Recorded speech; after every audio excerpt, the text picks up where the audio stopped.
大家好，很高兴又到了我们一起学习广论的时间了。今天呢，我们继续学习止的资粮。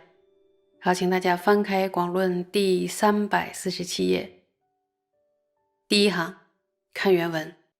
如是六法，能摄妙定，未生心生，生已不退，安住，增长因缘宗要，有以清净失罗，观欲过患，住相顺处，为其主要。那么解释一下呢，就是说前边这六种法，六种资粮，统摄了心升起贤善等持，升起后不退失而安住，以及呢向上增长的这个因缘的关键。尤其呢戒律清净，视贪欲为过患，以及呢安住于相顺的环境，这三个，注意，这三个是最主要的。那么在《御法宝具详解》中呢，有说，譬喻就是一个干净无垢的器皿内，如果倒进了洁净的水的话，无分深浅的都能够澄澈明净，其中呢就可以清晰的显现月亮的倒影。那么同样的呢，一位具足如干净的器皿一般的清净戒律的人，就是他的心好像一个净器一样，那么他修习如洁净水般的上师的教授，首先呢就能够升起一个澄净的寂止的三摩地，其中可以显现如月亮倒影般的圣观。然后譬如依靠增上戒能够升起增上三摩地，从它呢能升起什么呀？增上慧，然后用它根除烦恼而得到辩智，所以最初需要安住增上戒学的律仪及誓言，并且呢要清净。那时候呢心由于无悔，使心能够堪能，而且相续自然的就升起三摩地。注意因此大家想一想，净律的主因是什么？净律的主因原来是戒律呀。那么在奢摩他的时候，赞叹戒律的原因是，奢摩他主要是透过什么呀？正念正知来成就的。戒律清净也需要什么？需要依靠意念制现的这个正念，以及呢检视，就自己看自己有没有违背这个戒律，制现就戒律的正知，限制各种我们的规矩，然后依靠正念正知来做什么？守护。有清净的戒律的话，正念正知自然就能够升起。所以呢在修奢摩他的时候，注意在修奢摩他的时候就不需要再重新修习正念正知了，因为你的正念正知已经很强，它是一个续流，是一个习惯，而且是一个不需要怎么测力就能够常常的，就像如影随形跟着自己的一个影子一样，正念正知说非常轻松了。这一段很发人深省大家要好好的思考一下。那么我们呢再往下看，有找到行吗？说善知识敦巴云，我等为觉是教授过，专求教授，然定不生，是为安住资粮所致。言资粮者即前六等。哪位大善知识说了？善知识总敦巴尊者曾经这样说呀，我们总觉得就是完全是归咎于口诀教授，然后只是呢寻觅口诀教授，可是呢定却无法升起来，然后其实呢是应该归咎于什么呀？没有安住于资粮。那么总敦巴尊者所说的资粮指的是什么？就是前面说的六种资粮。看看大善知识关于修定的教授也是再的强调了资粮。很多人会认为说他没有得到上师的指导，可能是没有口诀教授修不起来。其实最重要的，你看上面都是经典啊，善知识们都如是说，资粮很重要的资粮。接着我们再往下看，看原文，右前四度有没有找到行呀？右前四度，右前四度即是第五静虑资粮。修次出篇云：若能不着力等诸欲，善住失罗，性忍众苦，勤发精进，速能引发正视摩他，故解深密经等一说师等为后因。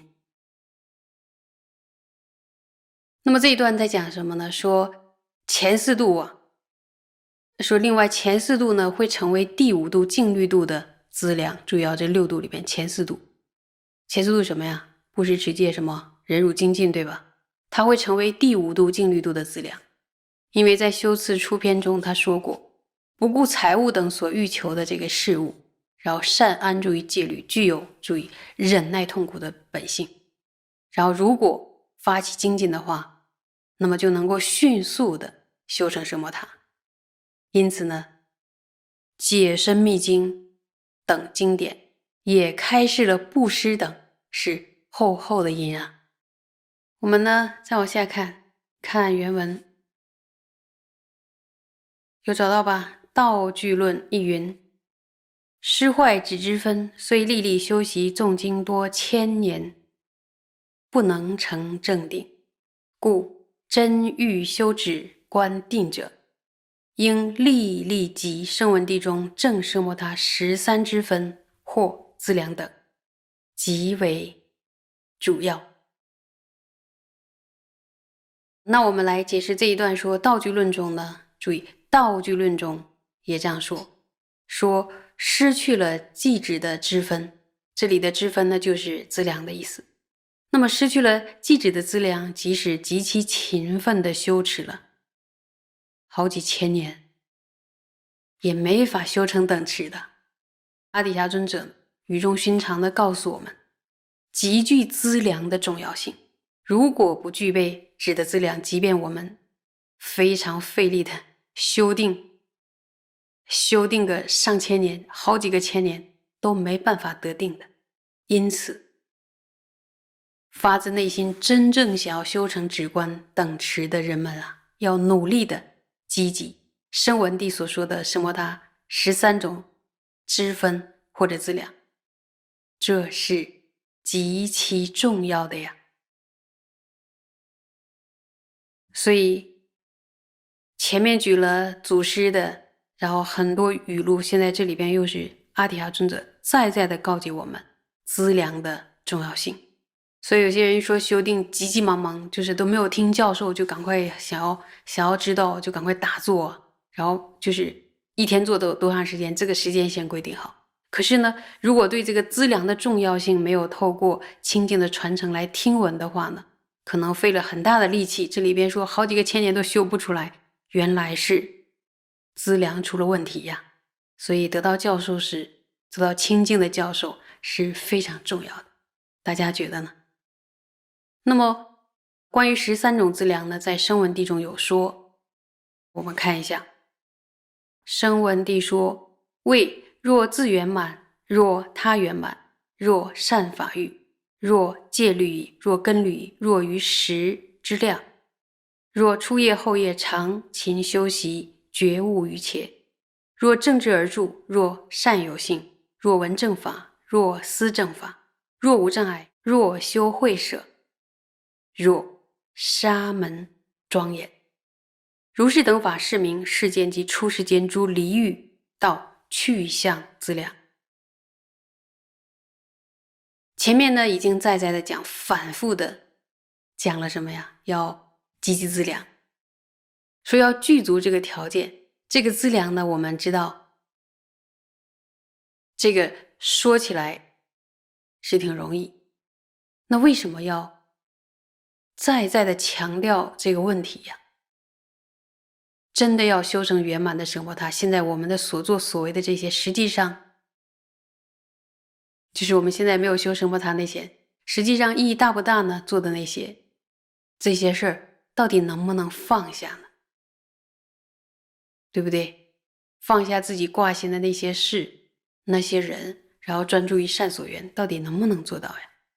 所以过去有人请问阿底峡尊者说：啊，为什么西藏修行人那么多，成就的却那么少，几乎没有？然后阿底峡尊者回答说：你们创造的修法的条件不足，条件不充实，那大家怎么会成就呢？你们怎么会成就呢？由此可见，修奢摩他之前累积资粮是多么的重要，多么的重要。所以大家要在在的听闻，在在的思考，一定要改变自己原来认为修定好像很容易的两腿一盘就可以了。可是前边那些戒律啊是非常非常重要的，这些善知识的传承善知识们的叮咛，还有这些教授，我们能听闻到这样的教授呢，依之而行的话，比如说重视到累积资粮，那么呢沿着这样清净的教授去修习的话，为什么修不成？所以再说一遍，由此可见，修奢摩他之前累积资粮实在是太重要，太重要了。今天呢就上到这儿，下周见，谢谢大家。啱啱咧就係聽完最新呢一講咧就係0035啦，咁個題目就叫做修止資糧極為重要。我哋都聽到老師咧係不停話俾我聽呢一個信息嘅嚇，資糧係對於修止係非常非常之重要嘅。重要到點樣咧？咁我哋可以跟住老師去依翻呢個講論嘅原文部分咧去理解啦。咁今次嗰部分咧就應該係講緊呢個成子之恩嘅後邊嗰部分啦。咁佢個部分就係先講啦，就係前面講咗6種嘅因啦。咁如是6法咧，就係講能夠攝咧妙定未生新生，生而不退，安住增長因緣嘅宗要。由以咧清淨思羅觀若過患，住相順處為其主要。跟住就會講到咧，就係善知識敦巴云：我等雖覺是教授過，專求教授，然定不生，是未安住資糧所致。然資糧者，即前6等。係啦，所以呢度會講到關於我哋所講嘅到底係教授嘅問題啊，定係話其實係我哋咧自己咧係未夠資糧嘅問題咧嚇。咁後邊再延續啦，就係講到啦，因為今次嗰個原文嘅篇幅都相對嚟講多嘛，係咪？係，所以可能有啲同學就會有啲辛苦啦。佢講咧就係有前4道，即是第5靜慮資糧。修次初篇云：若能不着利等諸欲，善住思羅，勝忍眾苦，勤發精進，速能引發證奢摩他，故解深密經等，亦說斯等為後因。跟住再引呢個道具論，亦云：失壞止資分，雖勵力修習，誦經多千年，不能成正定。故真若修止觀定者，應勵力習聲聞地中證奢摩他13資分或資糧等，極為主要。係啦，咁我哋聽老師講啦。咁佢每一次都係講好高興咧，同我哋一齊去到學習講論嘅。今次就會講到咧，係繼續學習呢個止嘅資糧呢個部分咧，就係347頁嘅第1行嗰度。咁講完呢個部分，應該後邊就會開始講到呢一個依止資糧去修奢摩他，就係講到加行同埋淨行嘅部分，即係應該會入去咧點樣去實際去運作嘅部分嚇。係啊，咁呢個第一個部分就係先分開段落啦，就係講如是六法啦，能攝妙定未生新生呢部分咧，就係尤其是講到咧有3種咧，就係清淨思路啊、觀欲過患同埋住相順處係為其主要嗰部分啦。係啦，咁老師就解釋啦，就係話前面嗰個6種法啦，即係講緊個6種資糧咧，可以咧係統攝晒咧我哋要新生起嘅呢啲現善嘅等持，即係我哋如果未得到等持，要由初期開始去慢慢達到咧，咁又得喎嚇。或者生起咗之後咧，令到佢唔好退失而能夠繼續安住咧，亦都可以。咁以及咧要向上咧去增長咧，呢個因緣嘅關鍵咧，都喺呢一度咧就好有前面嗰6種法入邊都有提到嘅。咁如果總攝嚟到講咧，就要提到啦，尤其是講到戒律清淨啦，視貪欲咧為呢個過患啦，同埋咧安住喺呢個相順嘅環境入邊，呢3點咧，老師講住呢3點係講係最主要嘅嚇。咁呢3點其實都係好同下邊所講嘅內涵咧，其實係一致嘅，係啦。咁啊特別講到咧，點解一定要用呢個戒律清淨為先咧？係嘛？我哋知道而家我哋修嗰個咧係修止或者叫做修定，所以如果用三學呢個咁嘅次第嚟講咧，佢前面必定一定要有戒喺度嘅，戒定慧咁啦嚇。而我頭先我哋學習嗰個關於呢個未修中間嗰度，亦都係有話俾我聽下，即係佢嗰個最主要嗰個部分咧，個根本咧，亦都係要守護呢個所受嘅律儀嘛。係啊，所以都係一定咧要先講做好咗前面嗰部分咧，清淨咗啦，跟住咧先至能夠咧係令到後邊嘅定同埋慧咧能夠可以咧係能夠容易生起嘅嚇。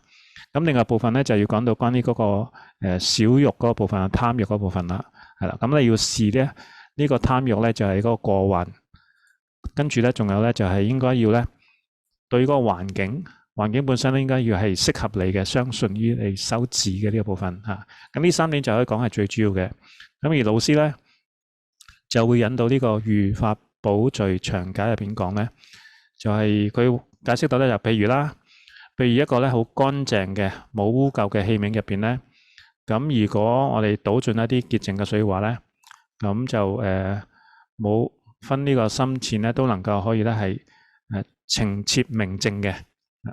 咁其中咧就可以好清晰咁咧，就可以去顯現到咧月亮嘅倒影咁樣，用一個咁樣嘅譬如咯。咁呢個係就好似我哋嗰個清淨嘅呢個聽聞嘅法器一樣啊！如果你本身係清淨嘅話咧，倒入嗰啲水咧，就佢又係清淨嘅話咧，咁佢就好清晰咧，就能夠咧可以反映到天上嘅月亮嘅呢個倒影咁。咁同樣啦，就係講一個咧具足就有呢種嘅乾淨嘅器皿嘅一般嘅清淨持戒律嘅呢個人咧，咁就佢嘅心咧就會好似呢一個淨器一樣嘅。咁如果佢咧就係去收集咧，如呢個潔淨水一般嘅呢啲上師教授咧，即係一啲潔淨嘅水咧，咁如果佢能夠，首先佢能夠生起一個咧好清淨嘅澄淨嘅呢啲咁嘅直指嘅三摩地。咁因為樣嘢嘅條件都係講，首先你自己要清淨，心要清淨，跟住咧嗰個教授本身係要清淨。跟住咧，你又達到一種咧係好澄淨嘅呢個直指嘅三摩地。咁喺咁樣嘅有咗指嘅情況之下，好清淨咧，咁佢咪可以再進一步咧有一個好殊勝嘅呢個咁樣嘅聖觀，會好似咧月亮倒影咁樣咧，能夠出現咗喺佢嘅心入邊咯。咁所以一環扣一環咧，即係要求佢嘅質咧，要係一個好純正嘅嚇，係啦。咁佢又講啦，咁譬如啦。如果我哋依靠呢個增上戒，咁咧就能夠咧生起呢個增上嘅三摩地啦。即係話我哋有戒，跟住咧就可以得到一種嘅定啦。咁從而咧佢就能夠生起慧啦。咁3樣咧都係用一個增上嘅意思，即係其實我哋一步步咧向自己咧都係要求咧係要向上咁去增上咁樣嚇。咁然後咧就可以用佢咧嚟到根除煩惱而得到周遍啊，係啦。所以我哋知道啦，其實我哋想去修定或者修慧咧，都係想去根除呢個煩惱，而得到一種咁樣嘅遍智嚇，得到遍智。所以最初嗰陣時咧，我哋必定咧都係要安住喺呢個增上戒學嘅呢個律儀同埋誓言，並且都係要清淨嘛。因為我哋嘅目的咧就係好似我哋前邊學嘅呢個關於講開明嘅部分，老師都係講呢個一切嘅聖言咧，一切嘅經教咧，都係幫助我哋要去跟隨煩惱，去破除我哋執着嘅嚇。咁就從邊個部分開始啊？就係從呢個戒學開始嘛。咁戒學入邊咧就會有佢嘅律儀同埋佢要守護嘅誓言部分咧。咁呢個部分咧，你自己本身就一定要去手持得清淨嘅嚇。咁而就嗰陣時咧，嗰個心咧就可以由於呢種嘅無悔嘅呢種嘅心咧，就能夠可以得到一種嘅堪能，即係你個心能夠透由戒咧，能夠得到一種咁嘅調伏之後咧，咁自然咧，你喺未去正修呢個止嗰陣時之前咧，個心已經能夠達到一種咁嘅調伏嘅狀態，咁咧自然咧就能夠生起啦應有嘅三摩地係啦。所以嗰個次第咧係咁樣，必然一定係咁樣嘅依住嘅嚇，唔會話咧你前面個心咧就係唔守律儀又唔清淨咧，又冇一個堪能性咧，咁然之後就可以竟然可以生起一種咧係一定咧能夠可以壓服呢個心嘅煩惱嘅三摩地，係冇可能咁樣去做到噶嘛，係咪？所以老師又講注意啊，因此大家要諗一諗啦，靜慮嗰個主因咧係乜嘢咧？靜慮嘅主因原來係咪就係戒律咧？咁如果經過前面嘅思考，應該就諗就係確係嘛？冇戒律咧，我哋又得唔到個定，冇定又冇有慧係嘛？係啦。咁所以喺車摩他嘅時間咧，我哋就會去讚歎戒律嘅原因，就係因為咧車摩他佢主要係透過咩咧？就必定係要透過咧正念正知而嚟幫助你成就嘅。咁所以咧一個戒律清淨咧，亦都需要咩？就要依靠咧去憶念啊。制限嘅呢個正念，所以正念同埋正知咧，其實佢係喺我哋未修之前都要去守護啦。咁如果去特別持戒嘅部分咧，亦都係好強調一定要去唔好去失去呢個正念啦。咁所以都要去檢查自己啦，有冇咧係違背到呢個律儀啦？咁違背律儀咧，佢個制限咧就係講。我哋有冇去檢視到自己喺律儀嘅呢個正知上邊，或者佢嘅限制就係我哋各種嘅呢啲咁樣嘅規矩啊等等咧，我哋咧係有冇去違越咧？咁如果要去檢查佢咧，就係要睇返佢嗰個背後咧，就係佢有冇依靠一個正念正知咧嚟到做咩咧？就係去守護佢咯嚇。所以如果你一旦咧你係失去呢個正念正知咧，其實可以講個戒本身亦都好鬆懈嘅嚇，係啦。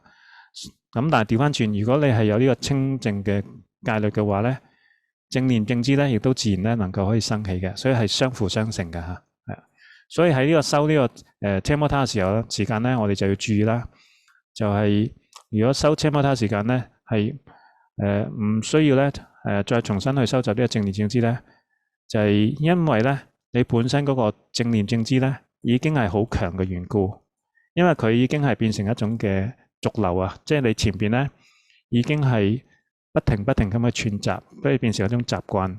所以咧，佢個簡單講就係佢前邊呢個心嘅堪能性或者心嘅喺達到呢個正念正知呢個量咧，其實已經係吟混咗。所以去到呢個情況之下咧，佢就唔需要咧再點樣特別去拆禮佢啦。咁如果你冇，當然咧就要特別喺呢個時間咧就要拆禮啦，係啦。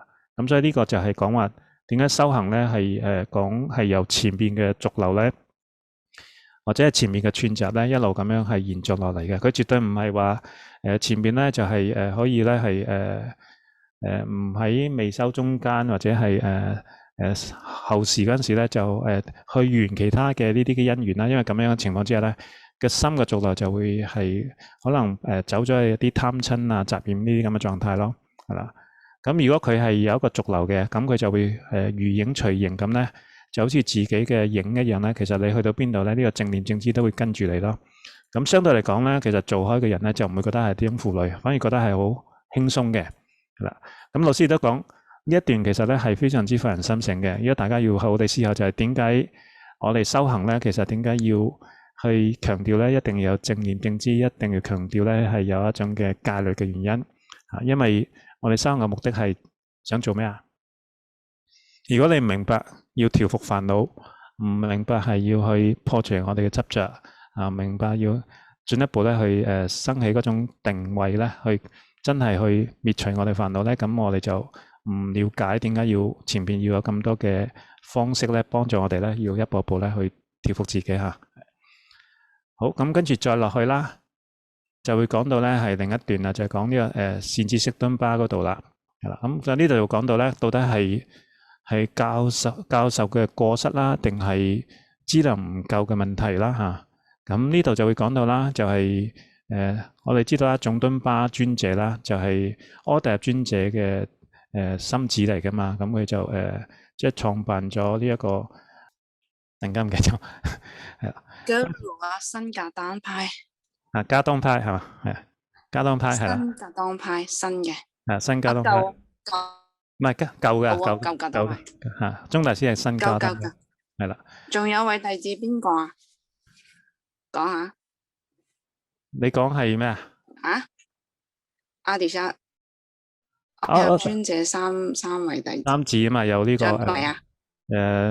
有呢個大瑜伽師係嘛？仲有一個咧？那必須留善慧譯師啊。善慧哦，呢個善慧譯師啊，總敦巴做叫法可能同我哋有啲唔同。三父子係啦，即係應該講即係個 term 一樣啊嘛。有啲唔同。藏文係那必須留嗰個善慧譯師。係啦，所以繼續。我哋而家講緊嗰個就係佢個主要嘅心志，就係講呢個敦巴尊者啦，總敦巴啦。咁佢都曾經有講咧，我哋總係覺得咧係將嗰個過失咧就係歸咎喺呢個咧係口訣教授嗰方面啦。咁咧就或者呢個所謂口訣教授，我哋可能有啲人唔明白咩叫口訣教授啦，即係話其實我哋咧就會要去得到修持咧，好多時咧就要揾到個教授啊嘛。我哋講一切聖言以為教授，而教授咧又分開有一種咧叫口訣嘅教授，即係話由師長咧佢用嘅口或者用個言教嘅方式咧，直接咧喺你耳邊咧就講俾你聽嘅啲嚇，有啲係叫耳傳嘅，即係直接係講授俾你聽咁樣嘅。咁另外有啲咧就係喺個經教上邊，喺經論上邊咧就係承載住嘅，即係譬如好似講論咁樣嘅。係啦，咁呢度就會強調咧就係講個口訣教授，即係師長咧直接同你講嗰個叫口訣教授。咁啊教授意思即係我哋今次咧都有明白啦，就係講嗰個引導啊嘛。個引導即係話係一個善知識咧點樣引導弟子咧去進入呢個經教嘅部分啦。咁佢就會用一啲教授嘅方式咧，就係將佢即係容易啲咧去帶入去咯嚇。咁但係我哋咧就如果只係去尋覓呢啲口訣教授咧，但係個定咧都冇辦法生起上嚟咧，咁就我哋有陣時就會覺得好似係嗰個教授有問題啊嘛。咁其實總敦巴講，其實應該係要歸咎於咩咧？就係其實我哋自己咧冇安住一個資糧嘅原因係啦。咁而呢啲資糧就係講咩咧？就係講話係其實就係我哋未有前邊所講嘅6種資糧嘅內涵係啦。所以我哋再落去就講話大善知識咧，關於呢個修定嘅教授咧，其實咧亦都係再咁係要強調咧資糧嘅重要性嚇。咁但係好多人就會認為咧，就係如果佢冇得到上師嘅指導，即係呢啲頭先所講嘅指導，即係最佳指導，即係教授，或者冇呢啲嘅口訣教授咧，佢係收唔起上嚟噶嘛，係嘛？咁但係其實咧最重要咧就係你睇喺經典上邊咧，善知識都係咁講，就係資糧最重要就係資糧，所以唔係將嗰個重點唔係擺喺嗰個教授上邊。唔係因為教授你收唔起上嚟，係因為你冇資糧，所以你收唔起上嚟嚇。咁所以繼續講落去咧，都係會繼續講到呢個資糧重要性啦。咁呢度就會繼續講到咧，就係前四道。前四道咧，即係我哋講六度波羅蜜多佢個前面4道咧就係布施、持戒、忍辱、精進，佢咧就係呢個第5靜慮道嘅呢個資糧嚟嘅，係啦。咁呢個關係要講一講啦，就係我哋知道咧就係布施、持戒、忍辱、精進咧，咁布施咧就係持戒嘅資糧，即係佢係呢個戒嘅資糧。咁而去到第5道咧，個靜慮資糧咧就係總攝翻要前面嗰4道，所以咧我哋就知道咧，其實6道咧都係一個次第嚟嘅，而前面嗰啲一定係後邊嘅資糧嚟嘅嚇，係啦。咁所以我哋就再睇落去咧，就係講到咧就係嗱，如果我哋先依住老師嘅講啦，就係講話講個前4道會成為呢個第5道嘅資糧咧，就注咧就係前4道就係有指出嚟咧，就係講布施、持戒同埋忍辱啊、精進啦，係咪？呢個部分頭先講咗，佢係會成為呢個第5道嘅資糧。咁因為咧喺呢個修次初篇入邊有講過啦，如果我哋係可以不顧資財等所欲求嘅呢個事，呢個係指緊咩咧？呢個就係指緊呢個咧布施啦。布施咧其實就係先要令到自己咧喺財物上邊嘅呢啲欲咧，能夠咧可以達到一種不顧啊，即係唔好去顧戀呢啲資財。咁如果能夠不顧戀，即係話其實佢最重要嗰個概念，如果我哋收集到呢個布施道咧，佢就係要成立咧，只係猶如他物寄自捨啊，即係嗰啲財物咧，其實係全部眾生嘅，唔係你嘅。你有呢個使用權，但係冇擁有權。如果眾生要攞翻咧，你就應該要回施俾佢啊。咁用呢種咁嘅心咧，就能夠咧減少我哋對呢個物欲啊，對啲欲求嘅呢個渴求嘅狀態。咁樣情況之下咧，先至能夠善安住一個戒律上邊嘅，所以就會達到咧能夠可以有一個持戒道嘅呢個先決條件咧。就必定咧要有一個咧布施道喺前邊咧做好咗之後咧，先能夠達到呢種嘅持戒道。係啦，咁所以就講話，如果有咗呢種咁樣嘅安住咗喺呢個戒律上邊嘅時間咧，咁老師就講，咁住落就係呢個就係忍耐痛苦嘅本性啦。嚇，因為戒律咧就係修忍辱道嘅資糧嚟嘅。所以如果冇呢個戒律咧，我哋戒律本身。我哋就唔會去忍受種種嘅苦啊！呢一苦咧嚟自咧就係他人對你嘅傷害，同埋自己嘅業嘅果上呈現嘅呢啲嘅痛苦，同埋咧喺修行上嘅種種嘅難關嘅痛苦。咁呢啲部分咧，其實都需要咧自己有喺戒律上面有一定嘅修持先得嘅。咁呢戒律嘅最重心就係無害於他嘅呢種心。咁所以有咗呢種心咧，你先能夠忍受種種嘅無論自他嘅呢啲痛苦嚇。咁有咗呢種忍受之後咧，就先至能夠可以發起嗰種精進喎嚇。所以係一層一層咁扣住嘅。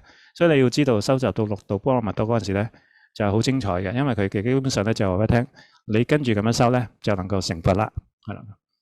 咁而能夠發起精進之後咧，精進咧就係可以講就係佢係喺其他5道嗰度都應該要具備嘅條件。咁如果有咗前面嘅布施、持戒、忍辱，加埋你好精進咁去做嘅話咧，咁就能夠可以迅速咁咧就修成呢個奢摩他。所以奢摩他就係講過去到呢個第5道啦嘛，係啦。因此咧，解深密經等等呢啲經典咧，亦都係開示咧就係布施等等咧係後嘅因啊。所以你後邊啊，譬如第5道咧就要依賴前4道成為佢嘅基礎嘅因，或者個資糧咧，先能夠生起呢個第5道嘅能夠去收得到咁樣。所以我哋就知道咧，就係咁樣布施等咧係後嘅因嘅原因就係咁嘅意思啦。咁跟住再落去睇啦嚇，再落去睇，咁就係再講到呢個道具論啦，亦都有講到關於呢個要去收呢啲子嘅支分嘅部分，即係講資糧嘅部分啦，同埋喺聲聞地入邊亦都講到啦，有13個支分啊，或者係資糧等等，都係極為重要呢一啲點啦。都係想引證翻咧，資糧係好重要嘅。咁老師再講啦，注意啦，就係講道具裏邊都講啦。如果我哋失去咗直指嘅支分，即係呢個支分就係講緊呢個資糧嘅意思啦嚇。如果失去咗呢個直指嘅支分咧，即使咧我哋係強調啊，係極其勤奮地修持咗好幾千年都好咧，其實都冇辦法可以修成呢個等持嘅，即係冇辦法生起個止或者定嘅嚇。咁而阿底峽尊者啦，亦都好語重心長咁咧，係話俾我哋聽咧，集聚資糧嘅呢個重要性。所以如果唔具備咧止嘅資糧咧，即使咧你好勤力咁樣、好費力咁去修定咧，修咗幾千年幾耐都好啦，修一劫都好啦，其實都冇辦法得定嘅。因此咧，我哋應該要咧係發自內心咧，要真正咁咧要去修成止觀等持嘅人咧，應該要努力咁去積集，好似聲聞地入邊所講嘅13種支分或者係資糧嘅。咁呢個咧就係再次話俾你聽，呢個係資糧係非常非常之重要嘅。即係所以七支供養等等呢啲部分咧，大家就係一世人都要做嘅，真係冇忽略。咁跟住再落去就講到話，前面都舉咗好多呢啲祖師嘅好多嘅語錄啦。咁而家又係阿底峽尊者又話俾你聽咧，呢個資糧嘅重要性啦。咁所以有啲人咧就一講到修定咧，就會好急急忙忙咁咧，就冇聽教授咧，就好快咧就想要知道咧點樣去打坐啊，然之後一日坐幾耐啊咁樣。呢個我相信我哋好多人都會有呢個現象啦。一聽到好有興趣，就想知道點樣坐，點樣用咩時間啊咁樣時間點樣規定好啊咁樣等等呢啲咧。咁咧，但係如果對呢個資糧嘅重要性咧，冇透過清淨嘅傳承嚟到聽聞嘅話咧，可能咧我哋之後咧就會費咗好大嘅氣力咧，甚至幾千年咧，其實咧都收唔到出嚟嘅。咁原來前邊咧先發現，原來我資糧出咗問題，所以咧就可以講話得到呢個清淨嘅教授咧係非常之重要嘅。大家覺得係咪啊？呢一點大家都可以去思維嚇。咁然之後再講到關於呢個13種嘅資糧嘅內涵咧，聲聞地咧，咁老師就有引出嚟啦，就係聲聞地入邊講到啦。咁就係呢度所講嘅，可能我讀一次就話：為若智圓滿，若他圓滿，若善化欲，若戒律儀，若根律儀，若於食資糧，若初夜後夜常勤修習覺悟瑜伽，若正知而行，若善有性，若聞正法，若思正法，若無障礙，若修慧施，若沙門莊嚴，如是等法，是名世間及出世間諸利欲道趣向資糧。其實大家有冇覺得好熟啊？就係我哋而家講緊嘅關於4種資糧嘅部分，即係我哋講呢個密護根門呢啲部分啦。密護根門啊、正知而行啊、飲食資糧啊、精勤修習學悟瑜伽呢部分原來喺聲聞地入邊咧都有咁樣去睇到呢啲部分都好相類似，係咪啊？係啦，咁所以就會講話前面已經反覆咁講咗咧，係要去積集資糧，要具備有呢個條件啦。而呢個資糧咧，我哋講起上嚟咧，總係覺得好容易嘅。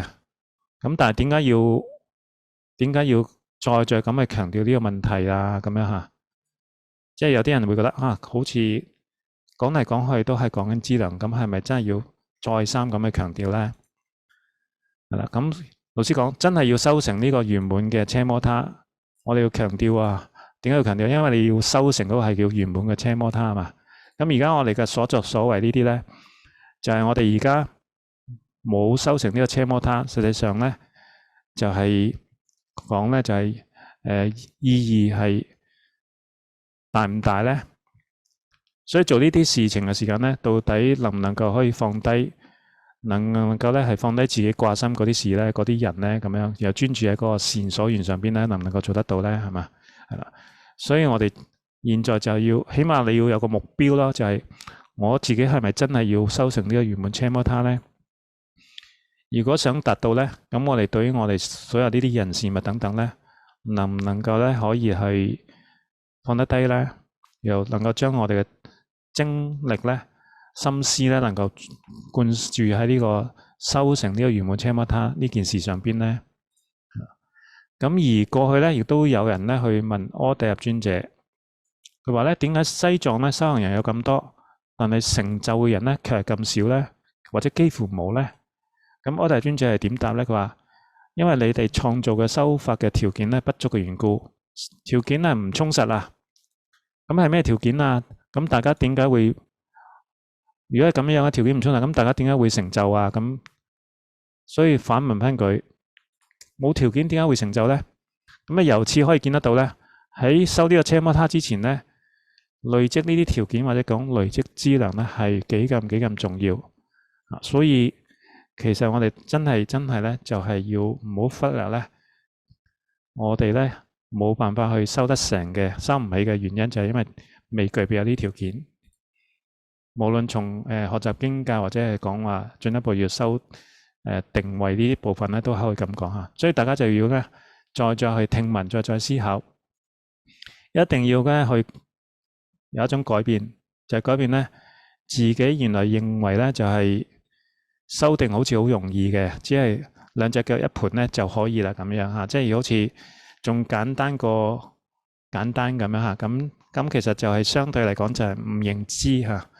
所以可以講前邊咧，要有戒律嘅部分咧，亦都係非常之重要嘅喎嚇。所以喺傳承嘅善知識入邊嘅丁論咧，就係仲有呢啲教授咧，我哋都能夠聽到咁嘅教授，咁咧要依之而行啊。譬如講好重視啦，要去累積資糧啊，同埋咧係要源自咁清淨嘅教授去收集嘅話咧，如果你真係咁樣去跟住嘅話咧，咁點解會收唔成咧？係嘛？收唔成原因就係檢查翻就係原來我哋冇如理如法咁樣去思維抉擇，同埋去淨罪積資。咁所以咧喺嗰啲條件咧未做好之前咧，係冇辦法能夠達成嗰個圓滿嘅奢摩他。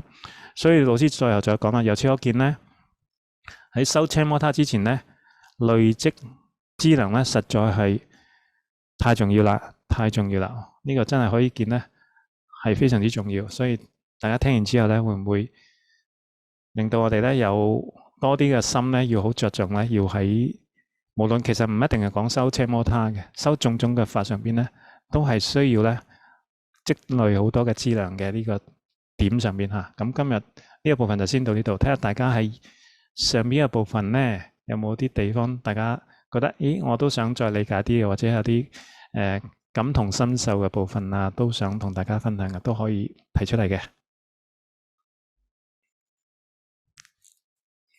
先問一問啊，黎展鴻先，黎展鴻有冇啲感覺啊？今日係今日嘅感覺咧就係聽咗34講之後咧，其實好似有個心都好似老師喺最後講啦，其實我都應該可以準備兩腳一盤啦，應該可以去開始慢慢去修啦。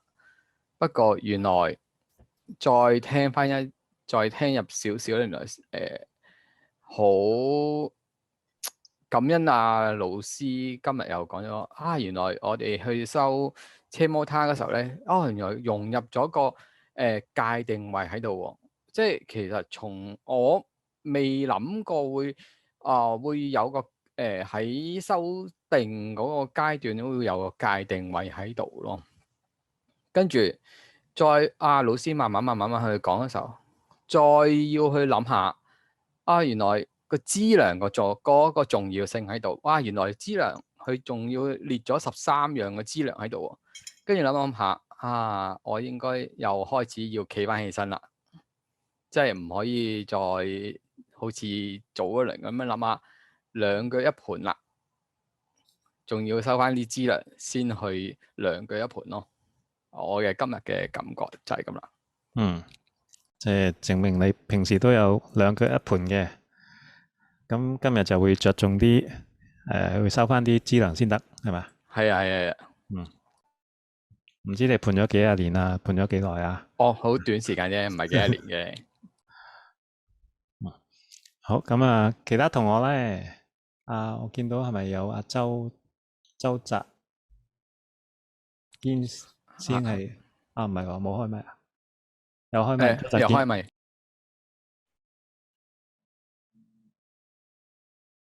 但係聽唔到你講嘢喎。係，咪都好感恩啦！即係今日可以係即係聽到係有咁多嘅即係善知識啦，係啦。咁其實即係同埋我知道係點樣係可以係積聚資糧咯，講嘅係即係點樣累積啊，同埋係即係聚集咯，係啦。同埋係即係了解到點樣係可以係即係令到人即係可能喺日常生活上即係有啲咩煩惱啊，點樣可以係清靜啊，點樣可以係即係跟隨咯，係啦，即係要即係點樣係可以係學習嗰個即係界定位啊，即係而係令到自己本身可以得到一個嘅係即係煩惱嘅即係跟隨咯。即係我覺得係今日即係聽呢啲嘅知識，真係可以係吸收到好多嘢咯。你掌握得好好啊！你其實你講咗重要點就係講話要跟隨嗰個煩惱所以前面就要有呢個界定位啊，有啲資糧咁樣。係啊，冇錯，係即係咁樣即係頒獎啦，係啦。唔係，都係你自己你應該都有啲以前有一啲嘅延續性啊，即係所以你會咁容易咧就掌握到一啲嘅要點喺度啊，即係可能以前有修過意思，未必一定講今生啊，可能前一世都會有。係嘅。好多謝你。跟住貝玉愛係嘛？係啊，班長，之前咪成日催你話想跟你學嘅，今日知道答案啦。知道答案啊？係啊，同埋嗰個係咪跟景色啊？頭先係咪講跟景色？係咪啊？即係嗰個六根面對嗰個景，當嗰個景走咗之後咧，你個色係咪仲係喺度啊？即係當你見到嗰個景，即係我哋前面嗰堂嗰部分嗰度，係咪跟景色啊？係啊。即係今天又可以理解到啦，即係點解可以斷除嗰個煩惱就係咁解啦。多謝你啊，班長，就係咁多嘢啦。我想咁你要保持住嗰個繼續想學呢個止同觀嘅心，不過咧就可能不過我覺得好遙遠咯，而家都聽完之後遙遠。唔係你係明白清楚咗咧，即係好似我之前同阿黎展雄傾偈，黎展雄話而家本來諗住2個站到位啊，而家知道咗中間有幾個站啫。佢爭幾個站，可能我爭20個站咯。不過好多謝你啊，班長，你真係講得好好。好，多謝你。好，咁啊，其他同學咧有咩感受啊？或者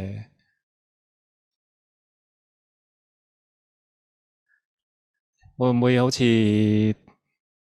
聽咗好似黎展雄咁，或者係貝玉愛咁，覺得咦原來都好遠，定係我要努力啲去做嗰個資糧嘅積集嗰部分先咁樣？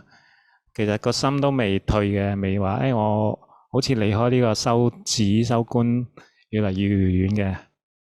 我哋應該有一種相反嘅，就係咦越嚟越清楚明白喎，點樣可以攞到呢個牌喎？點樣考到佢喎？咁好過以前咧，完全唔知道，盲衝盲撞咁，都唔知點樣開始，係嘛？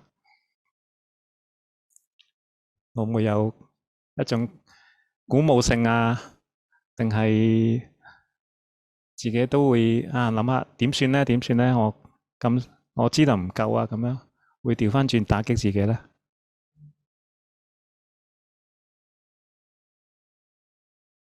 應該老師嘅用意唔係想令到自己好似覺得我哋個個都好似未夠格去修，係嘛？其實應該係想幫助我哋要更加殷重咁樣去做一件事啫。咁呢件事以前就覺得好簡單，好似黎展雄講兩腳一盤咁，就好似仲好容易咁就可以做得到。但係而家只係了解清楚咗，原來世間嘅嘢都唔簡單，何況去到修行佛法要講去調心啊，咁樣要得到一啲正德，其實係一定係講得更加要仔細清楚嘅次第咯，係嘛？所以講個清淨嘅教授圓滿嘅次第係咪好重要咧？大家有冇呢個感覺啊？有啊，班長。係啊，所以亦都可以講，應該更加令我哋應該係更加去珍惜有學習到咁圓滿嘅教法咯，係咪啊？如果唔係，我哋可能以前就唔明白點解要先認識咁多，然之後先至去實踐，會產生一種冇錯誤嘅呢種嘅行為嘅一種連帶關係。我哋可能以前係唔會好仔細咁去諗咯。咁而家譬如話從要修止，然後前面都要有戒。